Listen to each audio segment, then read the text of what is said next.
My name is Paige Gordon, and I did my proposed study on anaerobic versus aerobic exercise and which is better for treating depression in college students. So, according to Chapter 17 in the text, anaerobic is defined as short-term or burst activities not involving the transportation of oxygen. Examples of this would be weightlifting, baseball, stuff like that. And then aerobic exercise is long-term activities that increase pulmonary and cardiovascular system activity, so cycling, running, any kind of cardio. Both of these are shown to decrease depression. Two of the studies that I looked at where the first one was comparing aerobic with non-aerobic forms of exercise in the treatment of clinical depression, a randomized trial. So in this study, they had 99 participants with depressive disorder, and they were assigned to two different groups. So one was anaerobic exercise and one was aerobic exercise. And during this study, they worked out 1 hour 3 times a week in their respective zones. For the aerobic exercise group, there was an increase in the VO2 max.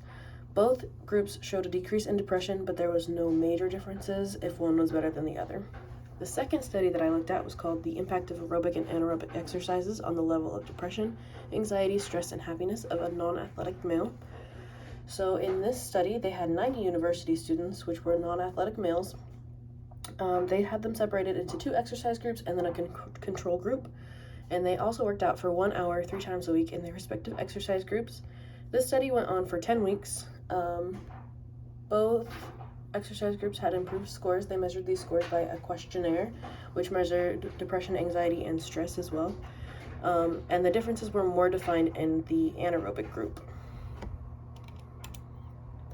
So my purpose of this proposed study is to examine the impact of anaerobic and aerobic exercises on depression in a college student demographic. I think it's important because it's known that both types of exercise decrease feelings of depression, but with the college students' time being limited, I think it's important to know which has the bigger impact on mental health.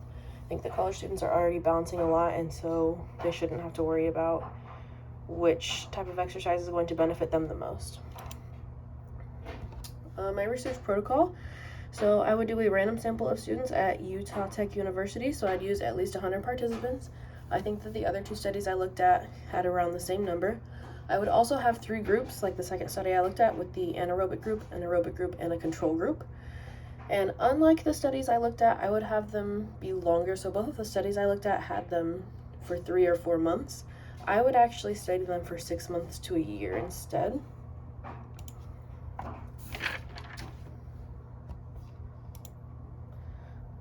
I would use my data collection via questionnaire and personal interviews. So I would rank their happiness levels, and I would also document other life stressors in case there's something else that would be skewing the data, like if they had a death in the family, if school has been extra stressful and that's why they're feeling depressed, things like that. I would compare the outcomes of the 2 groups on a basis of happiness levels and of their personal experiences. And then, unlike the other 2 studies where they just collected their data before the study and after the study, I would also do it at around the 3-month mark or the 6-month mark, depending on how long the studies are.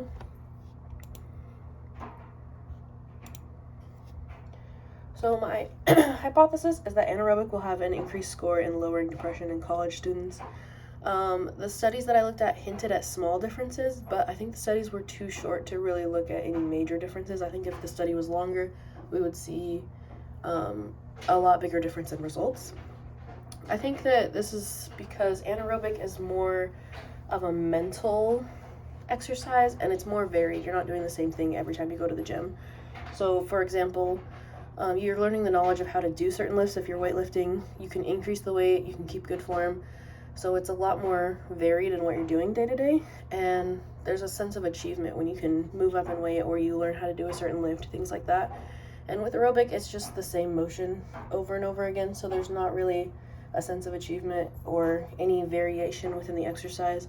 If you're cycling, I guess you can go on a different path, but that's not quite the same as doing weightlifting and learning a new lift. So for my fake data, I used this chart right here, which kind of shows that green line is control, so there's not really a bunch of changes there.